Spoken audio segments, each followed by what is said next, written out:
Hello everyone, my name is Kelsey. Welcome to my channel where I discuss all things kooky and spooky to cutesy and juicy. Today we are talking about one of the most important topics, one of the most sought after attributes no matter race, culture, or time period, beauty. Beauty is a combination of qualities, especially in shape, color, or form, that is pleasing in the aesthetic senses, especially in sight. Beauty is something pleasurable to perceive, easy on the eyes. We find beauty in nature, art, landscapes, humans. And though beauty may be subjective, there are different avenues of beauty that one possesses to make them more attractive. Today, I'll be talking about 3 different kinds of beauty: physical, intellectual, and the big C's. Physical beauty is the traditional form of beauty. It's usually what we think of when we hear the word beauty. And when discussing beauty, we're usually thinking about the beauty standards.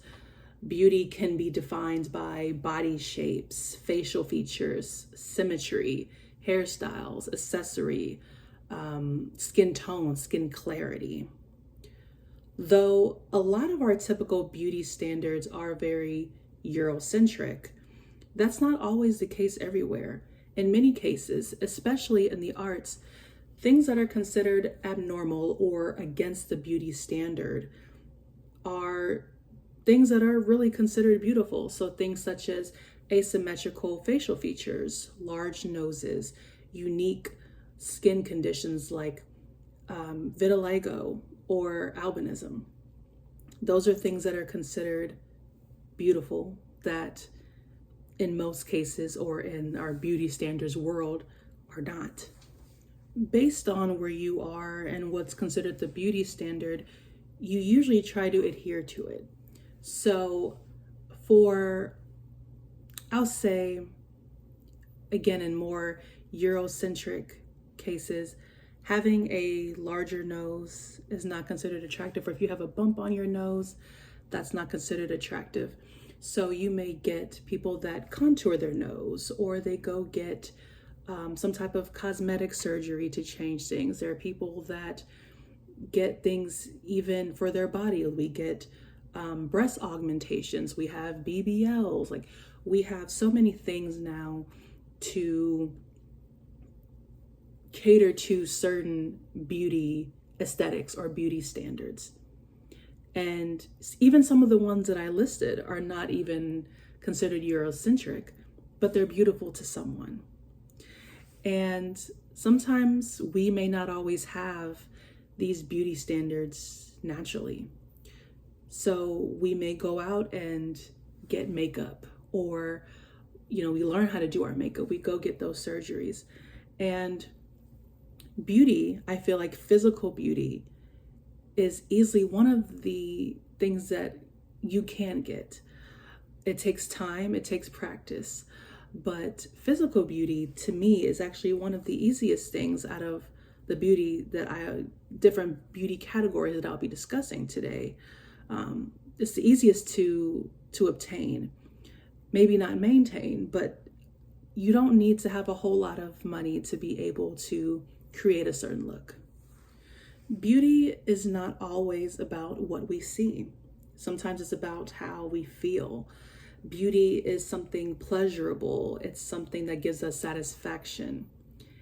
And we're now talking about intellect. This is for all of you sapiosexuals out there. So intellect is the faculty of reasoning and understanding objectively, especially with regard to abstract or academic matters. Being an intellectual is a person possessing a highly developed intellect.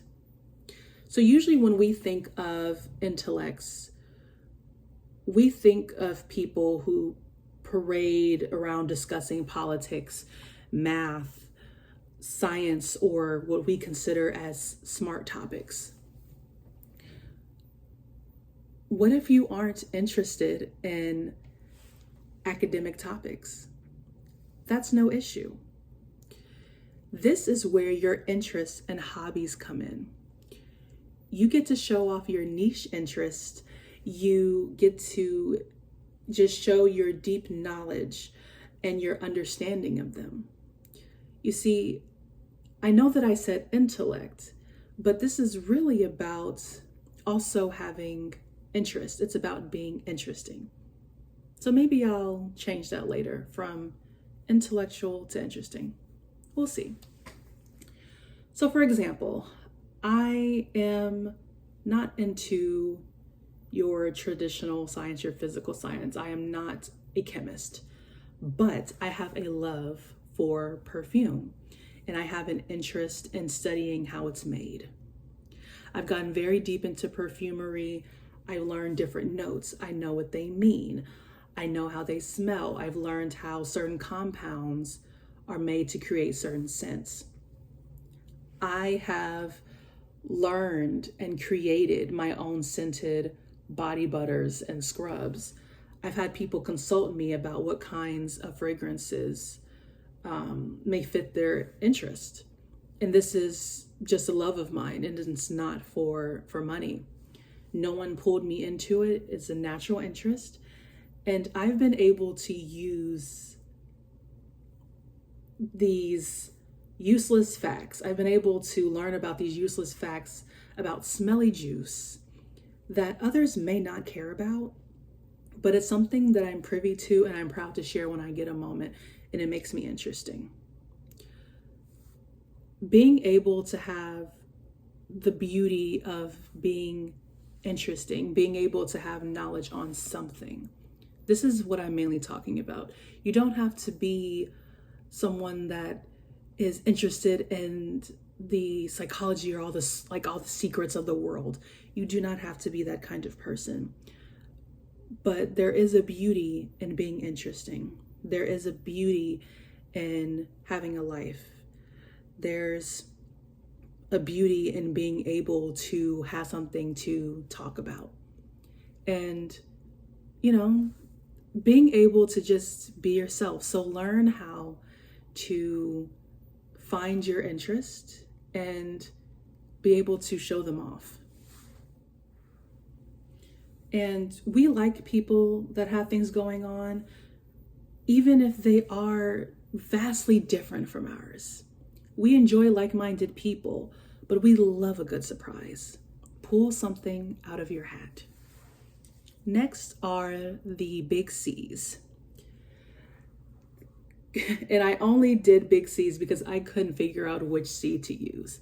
So this is charm, charisma, conversationalist. You can be the most beautiful, interesting person. You may have the most brilliant mind, but you don't know how to talk to people. You don't know how to express yourself. Having the beauty of charm and charisma is a lot more times really more important than physical and intellectual beauty or having a beauty of interest. No one likes a boring person. And let me be clear. Exciting does not mean loud. Boring does not mean quiet. You just have to know how to talk to people. We all know someone, we've all come across someone that just has it. They walk in a room, their head is high, they are working the room, they are speaking to people, they're asking questions, they're making jokes, they're smiling, right? They are very expressive, whether it's with their hands, like how I'm being. They're maybe expressive with their eyes, they're expressive with their movements. They are expressive people. They're not just sitting here like this and just having a blank stare and just, looking like a deer in headlights. No, you have to learn the art of a push and pull. Push conversations onto others and pull them in with your demeanor, pull them in with your answers, captivate them, enchant them. And this can tether between being friendly and flirting. So just be mindful of your energy. Now, the question that you may be asking is, okay, you've had all these categories of beauty, these 3 categories, but can you have all 3? Can I be a triple threat? The answer is yes, but it usually takes time. Most of us mainly are better at 1 out of the 3, or we at least focus the most out of that 1 out of those 3. Not everything is born into. We're taught. We learn from our social interactions. So again, a lot of these things that we learn, we just learn over time. It's really trial and error. So for instance, for physical,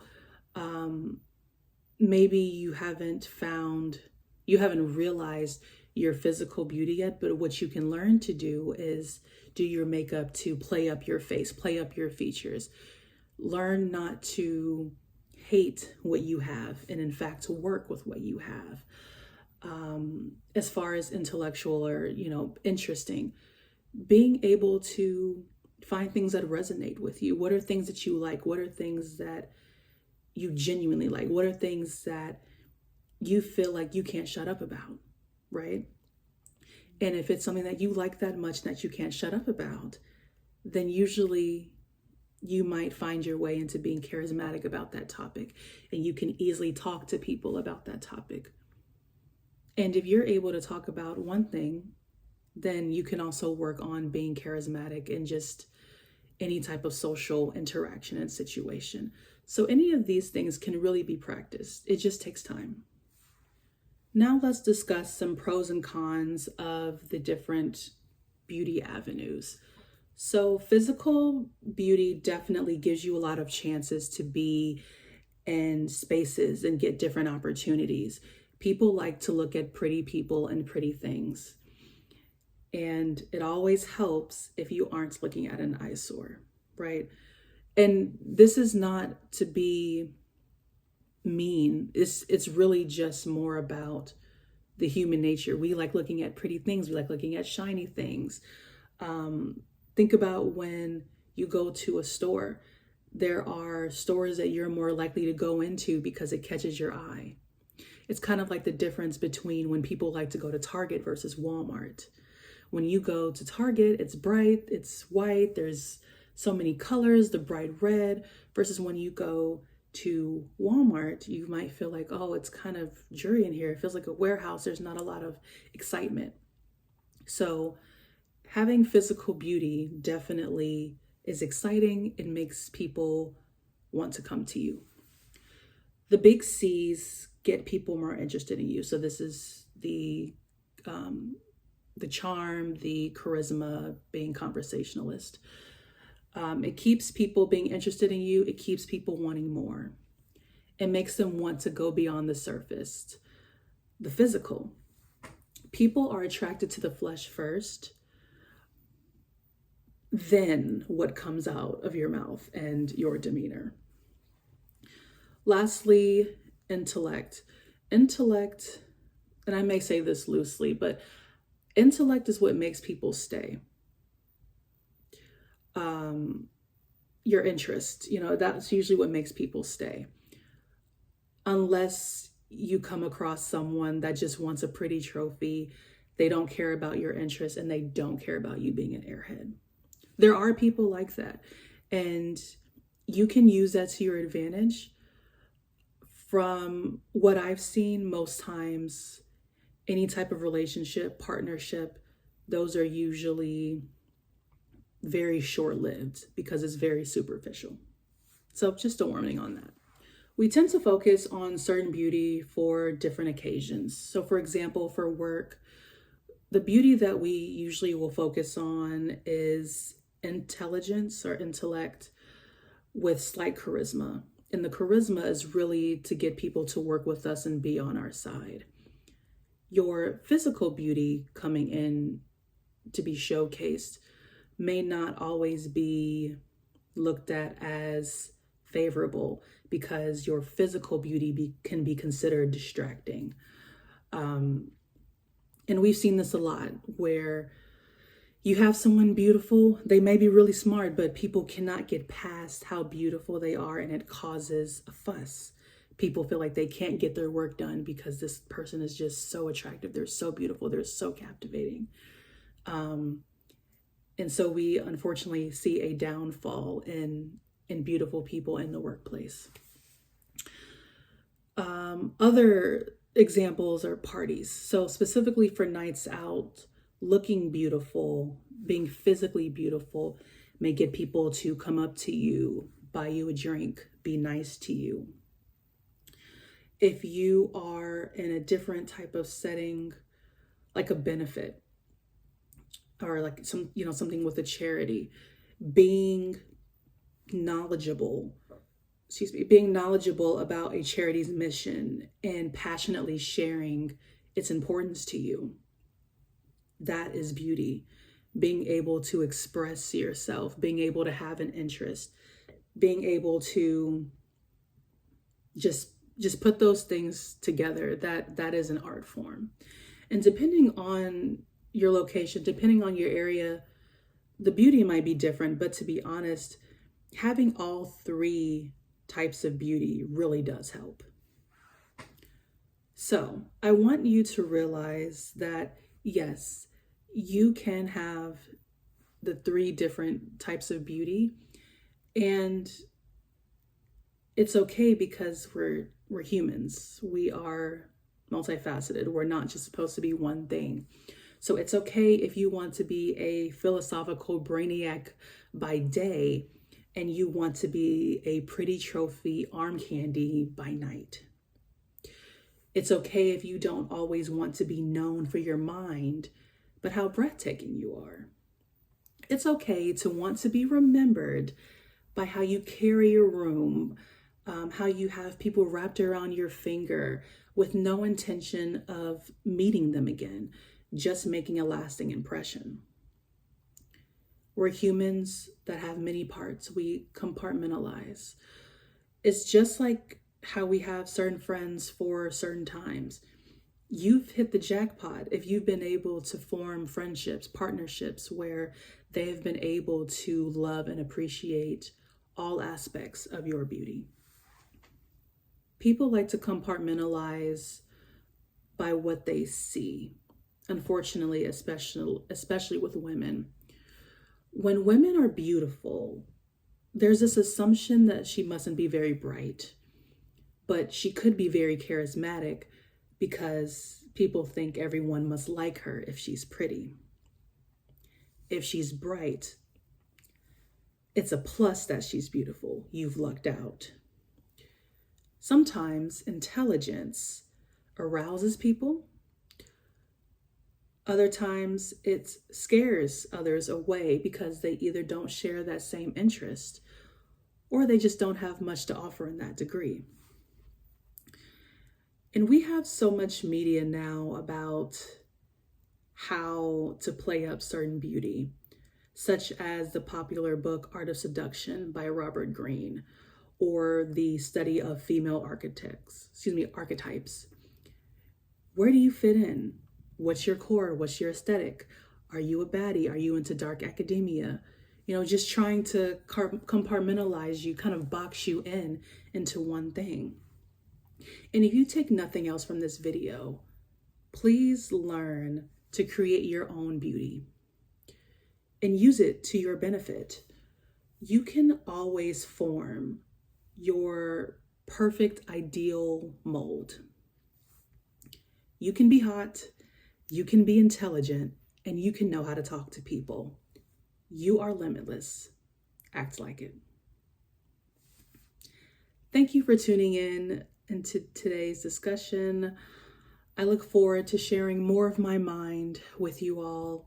Make sure to like and subscribe so you do not miss my next post. See you soon.